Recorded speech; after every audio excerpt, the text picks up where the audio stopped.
안녕하세요. 오늘 소개할 인생 조언은 눈썹 없는 모나리자가 증명하고 있듯 개인이든 국가든 최고의 가치는 자신의 특성을 최고로 살리는 데 있다.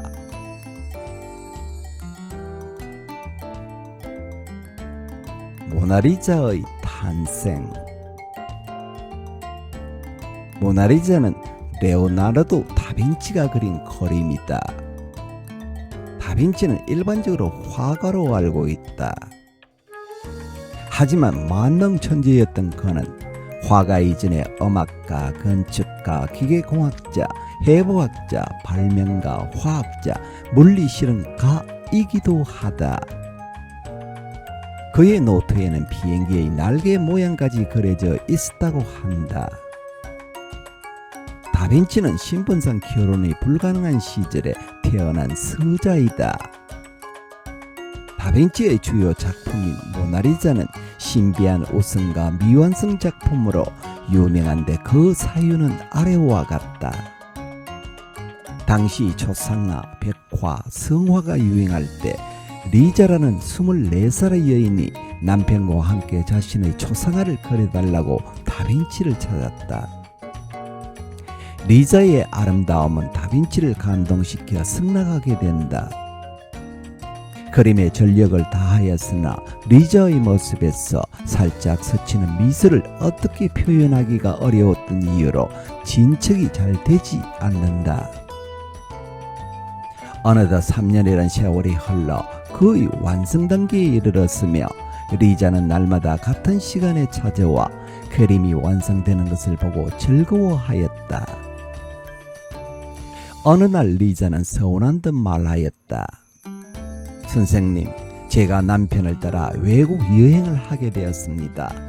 그래요, 얼마나 걸립니까? 3달 정도 걸린다고 합니다.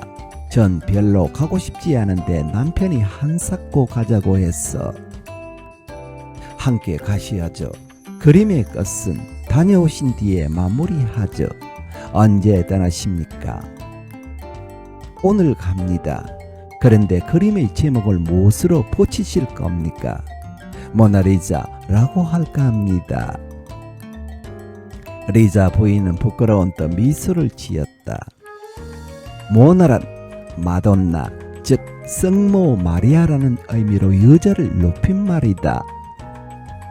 아쉽게도 리자는 외국 여행 중 병으로 죽었기 때문에 다시는 돌아오지 못하였다. 그래서 미완성의 작품으로 남게 된 것이다.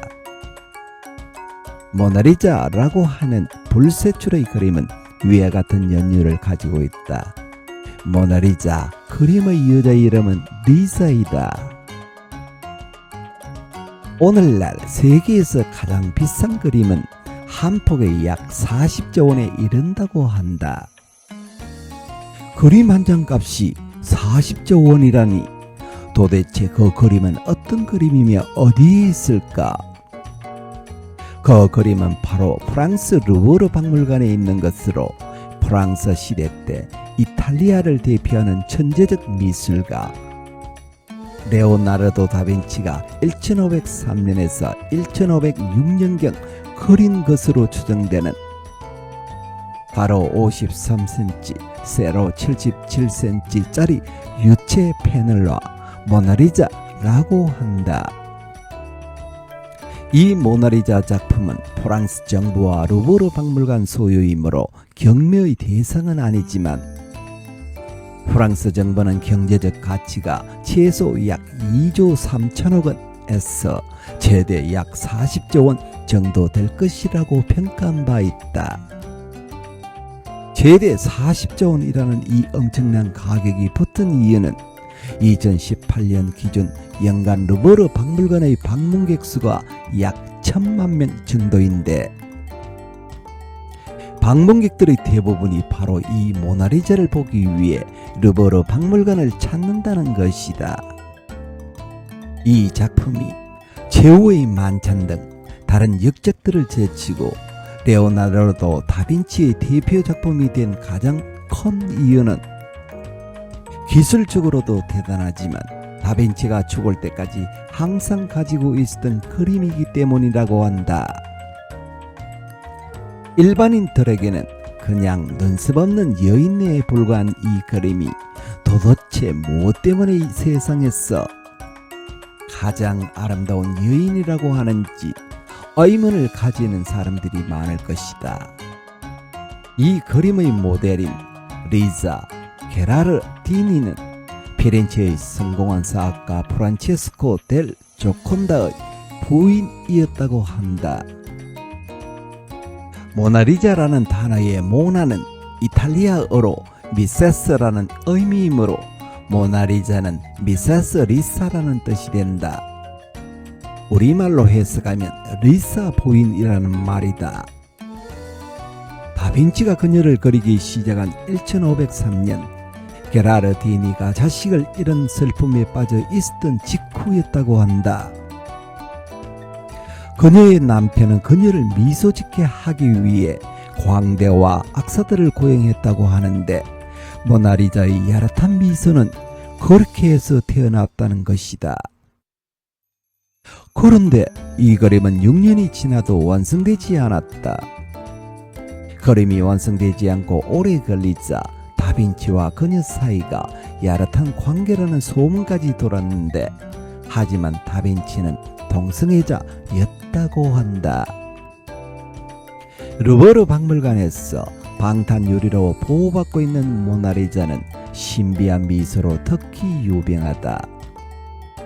2005년 네덜란드 암스테르담 대학 연구팀이 인간 감정을 인식하는 소프트웨어를 통해 모나리자를 분석한 결과 이 미소에 인간의 복합적인 감정이 섞여 있다고 발표했다. 입술의 굴곡과 눈가의 주름 등 얼굴 주요 부위의 움직임을 수치화해 분석한 결과 전체 표정의 83%는 행복함, 9%는 불쾌함, 6%는 두려움, 3%는 분노 등이 섞여 있는 것으로 판명되었다. 1506년에 완성된 이 그림은 1518년 프랑스 국왕이 구입하여 프랑스의 소유가 되었고 1789년 프랑스 혁명 후인 1797년에 루브르 박물관으로 옮겨져 영구 소장하게 되었다. 기네스북은 모나리자를 1962년에 보험 가격을 1억 달러로 선정한 바 있는데 이는 세계에서 보험 가격이 가장 비싼 그림으로 기록되었다고 한다. 물가 상승률을 감안한 현 시가로는 9억 달러가 되며 하나로는 1조 2천억 원이 넘는다. 모두가 알고 있듯 모나리자 그림에는 눈썹이 없다. 다빈치의 전기작가 조르조 바사리는 눈썹이 없는 점이 바로 이 그림의 백미라고 극찬한 바 있다. 이탈리아 르네상스의 거장인 라파엘로는 모나리자의 구성과 형식을 그의 그림에 자주 도입하였는데 그 이후 500년 동안 모나리자의 구성과 형식은 하나의 장르가 되었으며 근대에 들어와서도 많은 화가가 이를 원용하였다. 뿐만 아니라 모나리자 그림이 문학, 음악, 영화, 방송, 광고 등 예술과 문화 분야에 미친 영향은 대단하다. 미국의 흑인 가수 넷 킹 콜이 부른 모나리자는 1950년에 빌보드 차트 1위를 5번 차지하고 영화 주제가로서 아카데미상을 받았다. 이런 모나리자 그림이 세계에서 제일 비싼 그림으로 평가받고 있는 사실은 우리에게 눈에 보이지 않는 한 가지 사실을 말해주고 있다. 눈썹이 없는 한 가지 흠이 있어서 오히려 그 가치가 높다는 것이다. 페르시아의 흠이라는 말이 있다. 페르시아의 카펫 장인들은 카펫을 만들 때 눈에 잘 띄지 않는 한쪽 구석에 일부러 작은 흠을 하나씩 낸다는 것이다. 인디언들도 구슬 목걸이를 만들 때 흠이 있는 구슬 하나를 일부러 넣는데 그 흠 있는 구슬을 영혼의 구슬이라고 한다. 완벽함은 인간의 본성이 아니다. 흠 없는 사람은 없다. 자연계를 보아도 대형 태풍, 대형 산불, 대형 폭우 같은 자연 재앙이 없는 해가 없다. 자연계도 이처럼 한두 가지 흠기를 지니고 있다. 인간이 되라는 말은 만능의 신이 되라는 말이 아니다. 한두 가지 흠이 있다고 해서 조금 더 기죽을 이유가 없다. 기억하시라. 눈썹 없는 모나리자가 증명하고 있듯 개인이든 국가든 최고의 가치는 자신의 특성을 최고로 살리는 데 있다.